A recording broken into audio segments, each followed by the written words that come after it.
Let's get started today with talking about just evidence or grounds for argument. So let me share the screen with you all really quickly so we can get started with our lesson today. So one of the things that is really important, and I'd like to remind everybody when they are engaging into an argument with someone, is that your argument is only going to be strong as the evidence you provide to back it up. So I bet many of you have gotten into arguments in the past or into disputes with people who literally just like keep on repeating their opinion over and over again and keep on repeating their feelings, and they don't support their position or their stance with any clear evidence that adds substance to the argument. And that's one of the most frustrating things about engaging in conflict with somebody else. The fact that they don't have clear factual strong evidence to back up their case. So in this class, one of the things that I want you to take away at the end of the session is that you should always back up your arguments with evidence, and make sure that the evidence is something that people can either look at, examine. Make sure that it is some good sounding evidence, because your argument is only going to be as strong as the evidence that you use to back it up. So for today's lesson, by the end of this lesson, you should be able to differentiate between an artistic and an inartistic proof, which I know it's a little bit confusing, so I'll do my best to explain what that is. And you should also be able to list the types of grounds you can use to support your claims. Now, when we refer to grounds, we refer to evidence. And I'll explain to you all why grounds make sense to refer to evidence when it comes to debates. So let us get started. So what are grounds? So when we talk about grounds, we talk about the evidence or the support for your claims. And the reason why they're called grounds, the best way that I can explain it is think of a tree, or think of a plant, flower that you are creating your own at-home garden, and you are planting this plant or tree. Your tree or your plant is only going to be as thriving and as successful depending on the type of soil or ground you put it into. So when you go to Home Depot or you go to any gardening center, they'll give you a special soil, or special soil to plant your plant in, so that it gives the right nutrients, the right environment for the plant that you are going to put in that soil. And the plant is only going to be as strong and is only going to thrive as much as that ground or soil allows it to. That's exactly the importance of grounds when it comes to an argument. Your argument is only going to be as strong as the evidence or grounds you provide for it. So if you provide low quality grounds or low quality soil, your tree or plant is not going to be as successful as opposed to if you were providing more high quality specific soil for that particular plant. Same thing, specific evidence for that particular argument. So whenever you are preparing an argument or your stance on a topic, make sure that you are using good quality evidence that backs up the particular argument that you're talking about. So that's the reason why we call them grounds, and that's the best example that I can give to you all. So next on, let's talk about Aristotle. So Aristotle, the Greek philosopher, as a lot of you probably are familiar with from either philosophy class or just like any historical class that you've taken.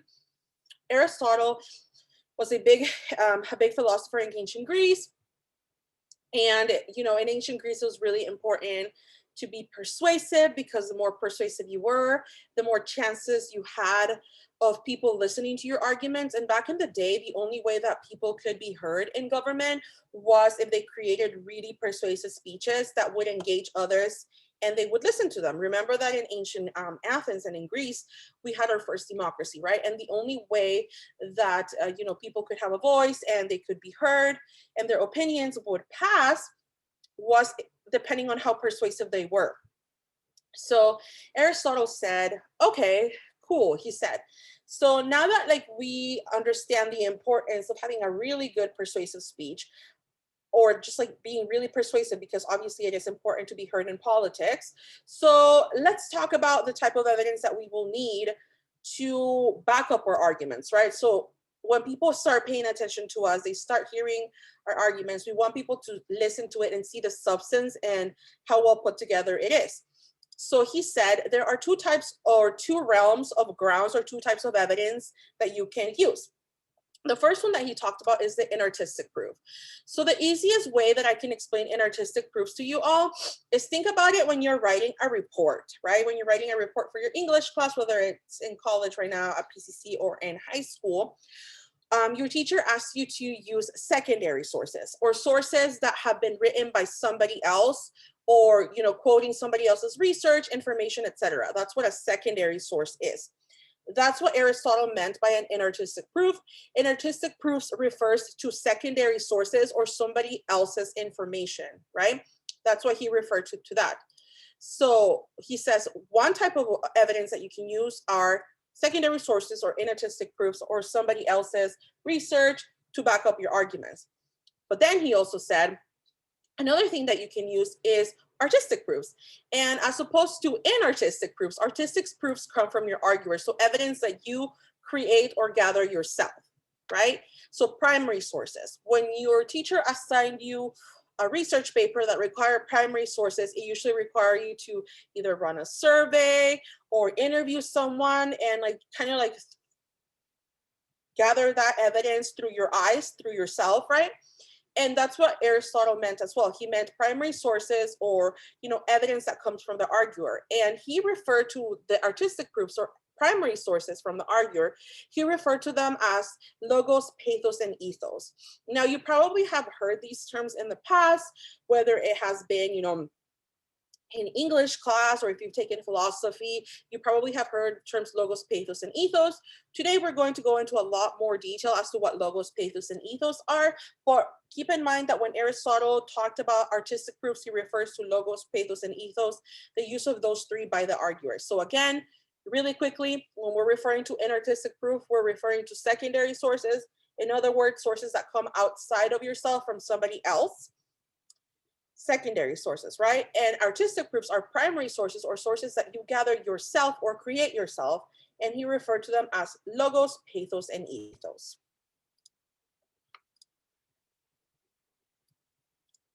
So that's what he referred to them, logos, pathos, and ethos. Now, let me go back to the idea of logos, pathos, and ethos really quickly. And just to kind of go over what these are, Aristotle, he believed that a good persuasive argument, a good speech, persuasive speech required to have logos, pathos, and ethos. And the reason why he believed that is because he says that it kind of covered all the areas that you are meant to cover when it comes to discussing a particular subject. So he said, if you have all these three things, he believed that your argument was well put together, bulletproof, right? Doesn't mean that it's going to convince everybody to accept your point, but it means that it's really well put together that the opposing side won't be able to poke holes at it super easy. So logos, Aristotle referred to logos as your train of thought or rationality or the reasoning behind your argument. So when you are connecting the dots for us, the audience, when it comes to a particular argument, you are connecting the dots. You're offering us, you're telling us, using secondary sources. So for example, a statistic, a secondary source, and you're saying, and because of this statistics, it shows that it is really important for us to do this. So you are connecting the dots between secondary evidence and your claim. You're connecting it for us. So you are connecting the dots, creating that train of reasoning that makes sense to us as to why we should accept your argument. So that would be logos.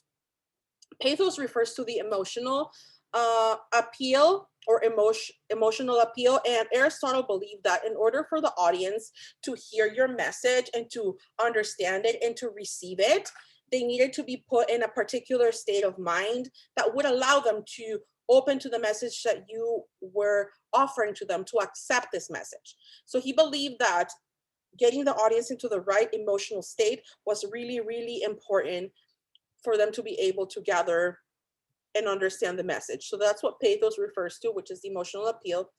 And ethos is the the last proof that I'm going to talk about, and Aristotle believed that ethos was the most important of the artistic proofs. You're probably wondering why, right?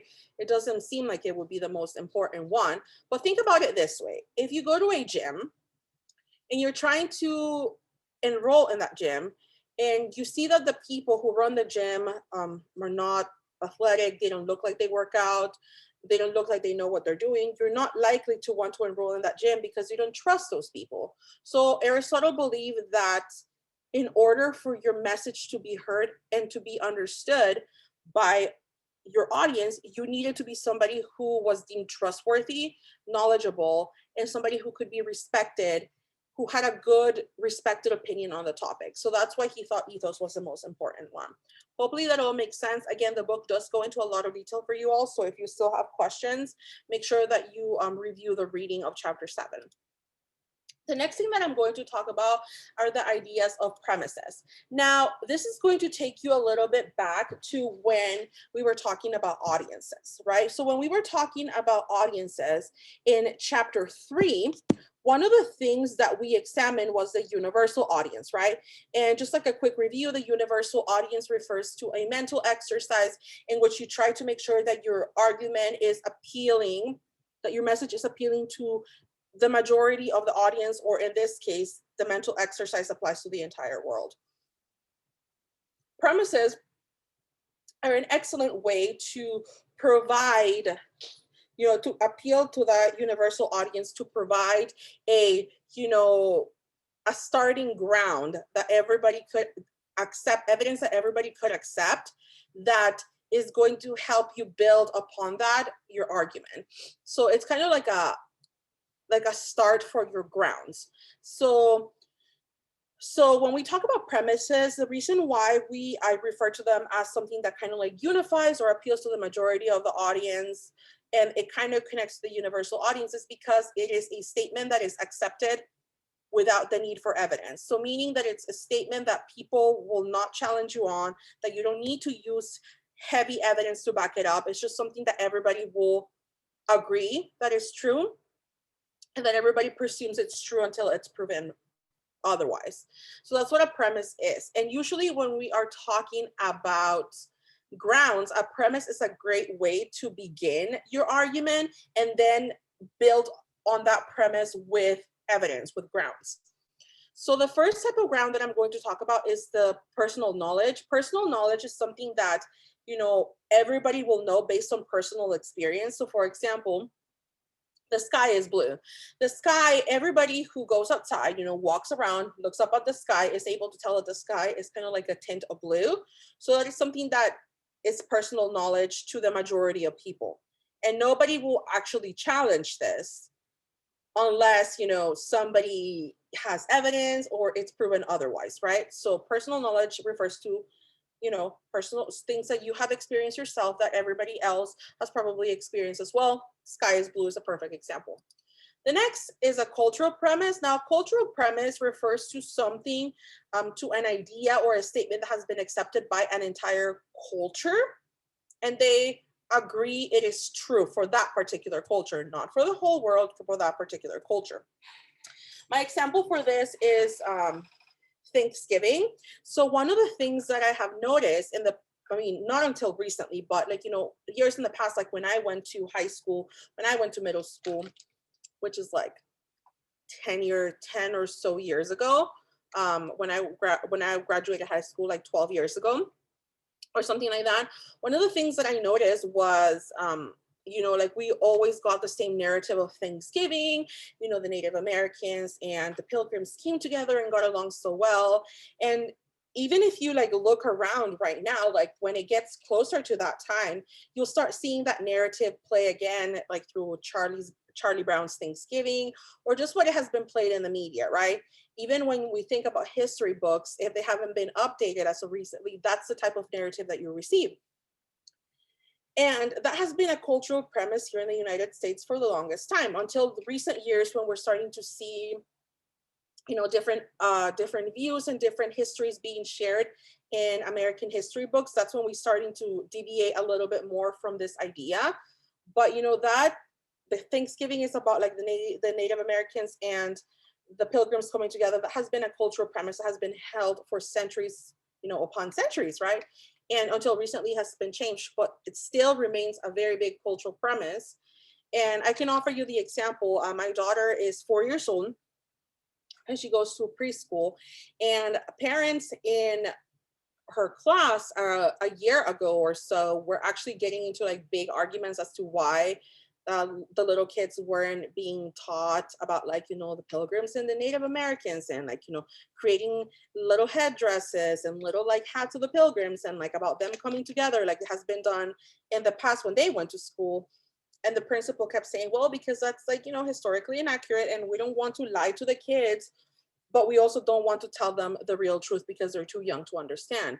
So as you can see, the fact that the parent engaged in that conversation with the administration at the school shows that it still is a very strong cultural premise, and it's starting to deviate from that until recently. So just, if you're ever wondering of an example of a cultural premise, think about Thanksgiving as one of them. And again, like I said, one of the things that's really good about premises is that, most people will accept this information without you having to provide any more outside evidence than just the premise itself. The next thing that I'm going to talk about are the different types of grounds that you can use for arguments. So, but first, let's talk about the test for premises. So one of the things, again, that I was talking about in the previous slide is that, the majority of premises, right? The majority of premises enjoy this idea of presumption, meaning that they are held to be true until proven false. However, with that being said, when somebody proves that premise false, then that's when, that premise is dismissed and it can no longer be used kind of like as a starting place for grounds. So there are 3 tests that you have to run on your premises. The first test is called shared premise. And the question for this is this still a premise that is being held to be true? Is this still something that people still hold to be true, that they still share? Now, remember that beliefs are not static, meaning that they change over time. So something that was true 10 years ago might not be true anymore. So that's the first test that you run.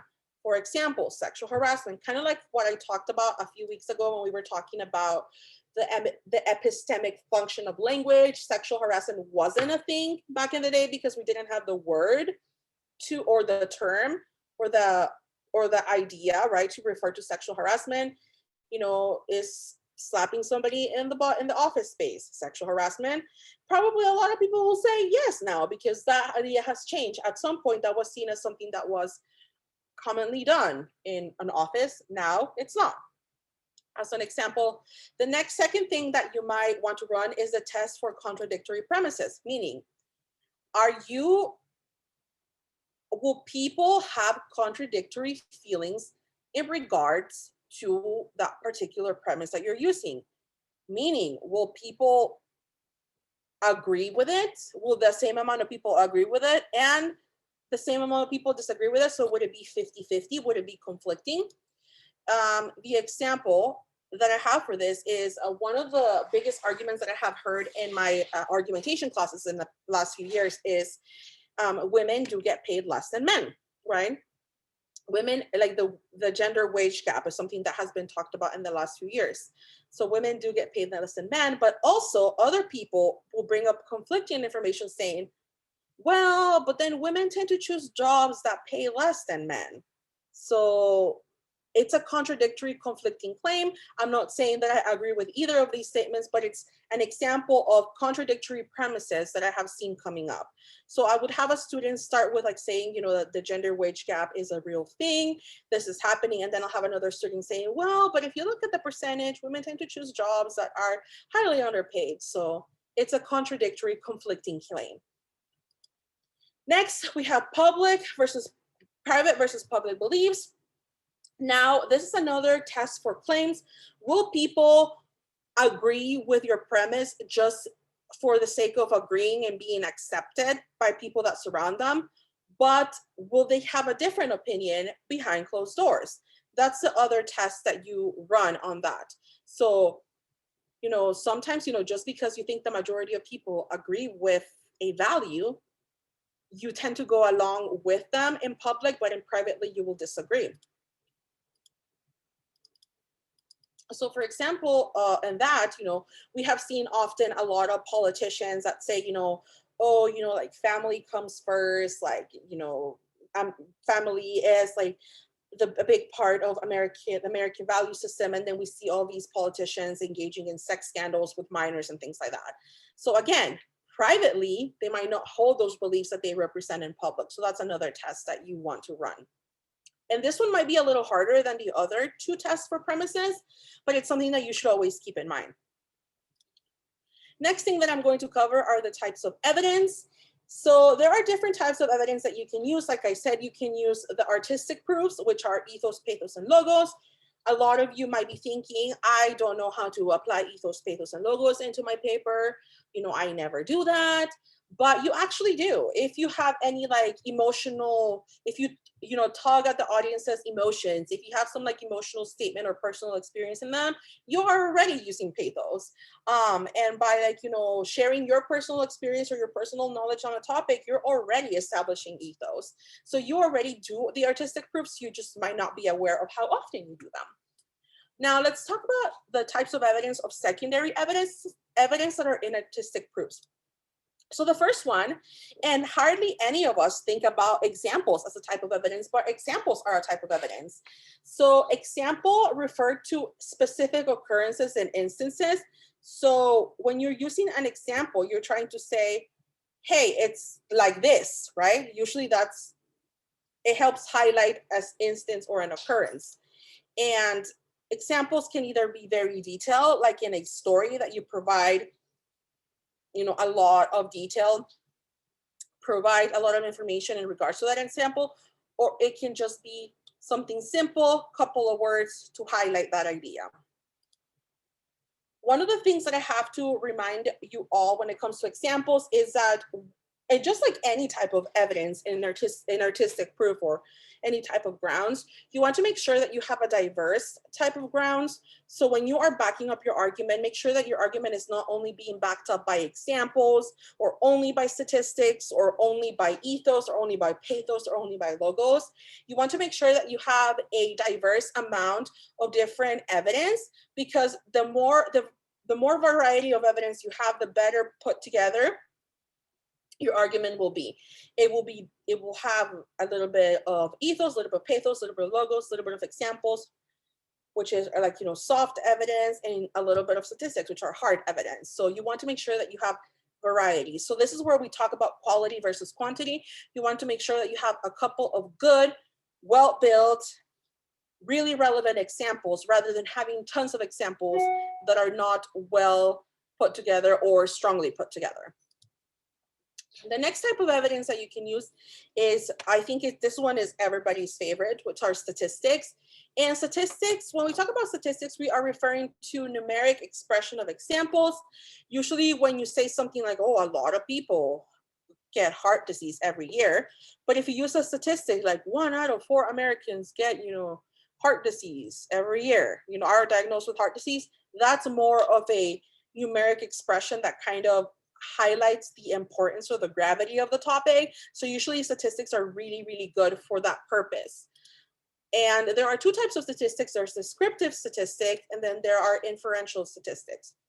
So descriptive statistics are kind of like what I just referred to you right now. Ones that kind of like explain a behavior or a trend that's happening right now. So, you know, through research, we have discovered that 1 out of 4 Americans are diagnosed with heart disease every year. That will be descriptive. It's describing a trend that's happening right now. An inferential statistic, it's something that kind of like predicts what will happen, a trend that will occur in the future. So when we think about global warming and information that scientists provide to us about global warming, it's usually inferential statistics. So by the year 2020, like, you know, this percent of, you know, the ice caps will have melted, right? Or by the year 2050, this is what the earth will look like. That's inferential statistic. It's predicting a future trend. And one of the things that I want you to be mindful when it comes to statistic is that you have to make sure that when you are researching them, you're actually looking for the quality of the statistics. Not all statistics are created the same, and you want to make sure that you're getting them from a legitimate source who has run a legitimate study that backs up the results that they have come up with. So one of the things that I want you to look for when you're gathering statistics to back up your arguments are, you know, methods of gathering. Like, how did these people come up with these numbers? What was the study that they did? Does the study, is it peer reviewed? Is it approved by whatever company is it that they're, you know, working for? So like, how did they gather the information? You want to make sure that they're using a good population of people, that it is reputable, and that it was done in a very, like, you know, methodical, well put together way. Second thing that I want you to keep in mind is time frame. Statistics tend to change very often and very quickly.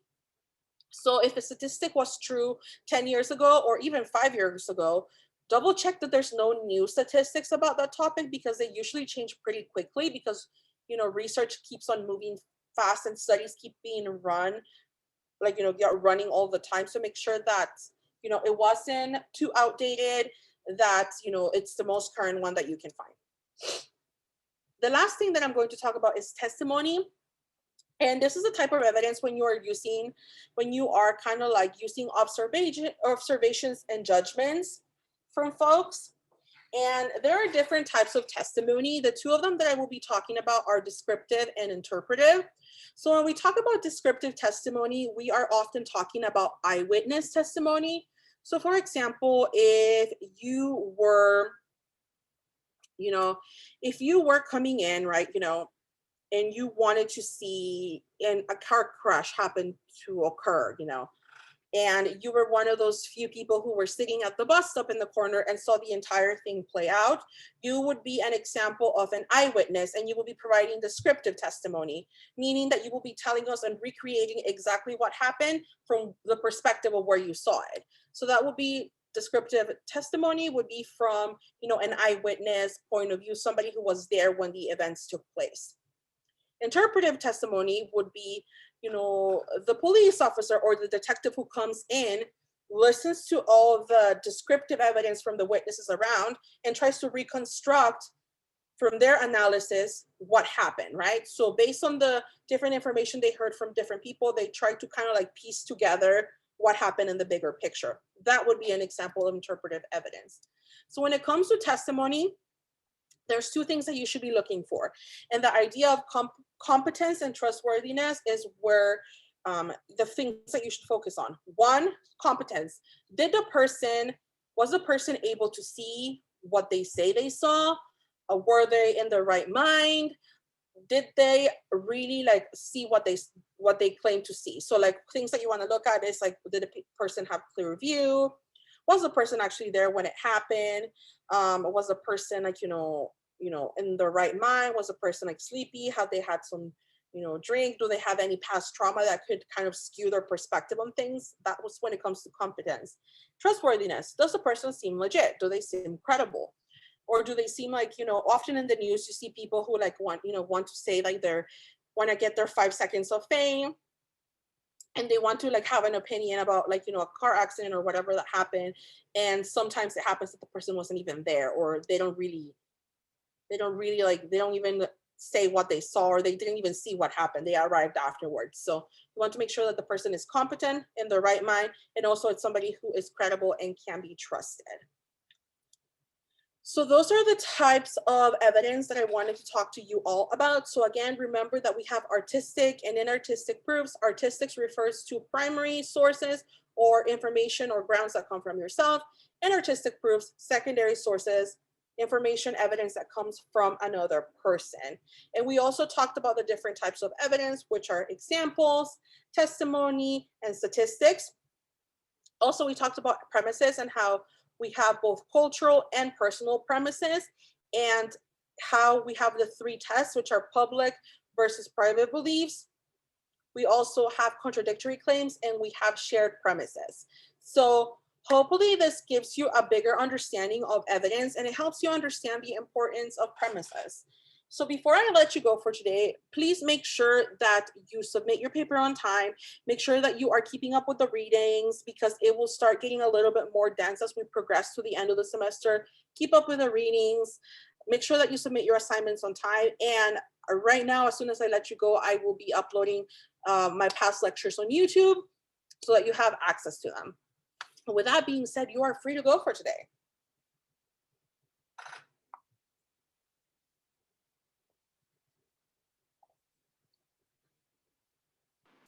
Have a good day, Professor. Have a good day.